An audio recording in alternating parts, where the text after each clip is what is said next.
To drink, I got the Oasis Mimosa. And let me tell you guys something. Today on the very unofficial travel guides, we are exploring the Marrakesh restaurant in EPCOT's World Showcase.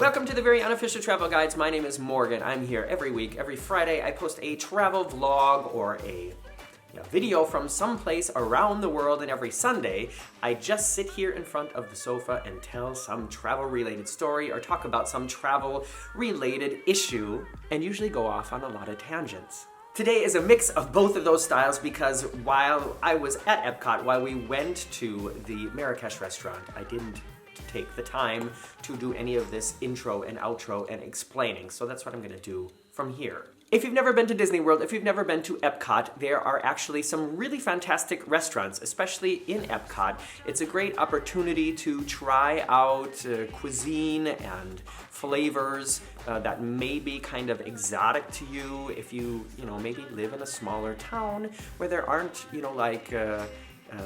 very authentic Italian, Middle Eastern, Japanese restaurants there. Then at EPCOT, that may be, one of the first or only chances you ever get to have like authentic food from these countries. However, they're like some of the most expensive restaurants in the world probably, because in order to eat there, you already have to pay for the entrance into EPCOT, which is like, I don't know, what's a one-day EPCOT ticket now? It's probably like $110 if you just go for one day. If you buy a multi-day ticket, then each day gets cheaper, but in the end you spend more money. And here we are off on a tangent.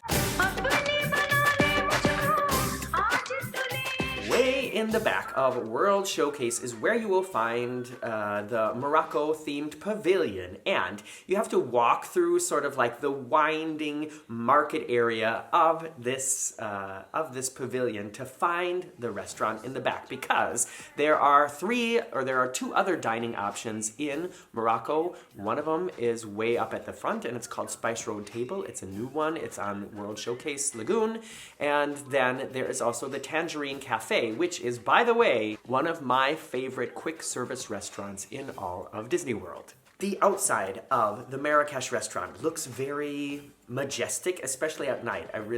This is a picture I took. I really enjoyed the optic of it. And the atmosphere inside is, however, I wouldn't say you should plan to go to this restaurant if you want like a quiet, romantic atmosphere. It was loud and vibrant inside, energetic.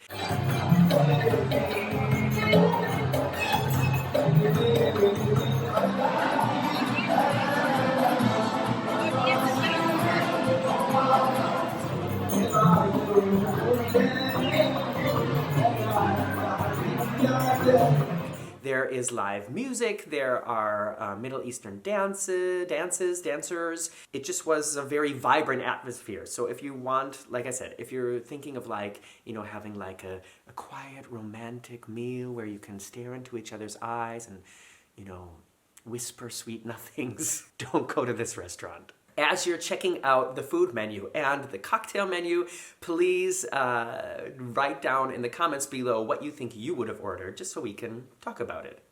This was our first Disney trip without the dining plan, which opens up so many more options. So for those of you who don't know, Disney offers this very convenient plan called the dining plan, and there's different levels of it, but in a way it's sort of like you're paying for your food in advance, and then depending on what you order on the menu, you can end up saving a little bit of money. If you always order the most expensive thing on the menu, then yeah, you ended up paying less than what you're eating. However, there are certain restrictions, and because I'm sort of a picky eater, I enjoyed not having the dining plan, because then, like here, I just ordered two appetizers as my main meal, and that's something you can't do with the dining plan. So Marcus had let me read exactly what it is. Roasted lamb shank with mixed vegetables, yellow rice, zucchini, capers, lemon confit, and tomatoes for $30. I had the goat cheese with crispy bread, mixture of cheese and Kalamata olives served with tabbouleh, red pepper sauce, and balsamic vinegar reduction, as well as the taste of Moroccan salads, green pepper and tomato, marinated olives, carrots, potatoes, and cucumber salad. To drink, I got the Oasis Mimosa, and let me tell you guys something. This is a drink that I would never normally order, and it's been a few months now since we were there, and when I sat down and I started editing these videos together, I was like, why did I order that? And I'm starting to think that I actually didn't order that I ordered something else and they brought it to me by accident, and then for whatever reason I just decided to drink it. Because I'm looking at the rest of these cocktails here, and some of them sound like that Casablanca Sunset or the Sahara Splash. I mean, they all sound really good. That Oasis Mimosa is like probably the last thing that I would have ordered. So either it was a mistake or, I don't know, I was feeling really spontaneous and decided to just challenge myself. I really don't remember anymore. All right, let's talk about the food itself, because it was actually really, really good. I mean, I don't think that I've eaten at any of the World Showcase restaurants and been disappointed. The only thing that is, disappointing is just the price. They're really expensive. And I mean, it's always sort of a really special experience, and when you've been spending a long day at the parks, it's nice to have a dedicated place to sit and somebody who comes and serves you and waits on you, and you can sit there, for like around an hour and a half maybe, depending on what restaurant you're at. And it's just a nice way to relax and recharge and wind down. Marcus was really impressed with his lamb, and these, they called them cheese sails is what they said, what they called that appetizer with the cheese blobs and the big chips in them. It was kind of like Moroccan nachos. So, I mean, you guys know I love cheese, but I have to tell you, even though they tasted really fantastic, it was just like a lot of cheese for one person. Even a cheese lover like me, it was just a little bit too much cheese. So I wouldn't recommend having that as a main course like I did. I would say that's something that is really more for sharing. And the salads that I had were also really good. But, here's something else. If you look at that plate that I have, you can get almost all of that food out at the Tangerine Cafe, which is the counter service restaurant at the front of the pavilion as well.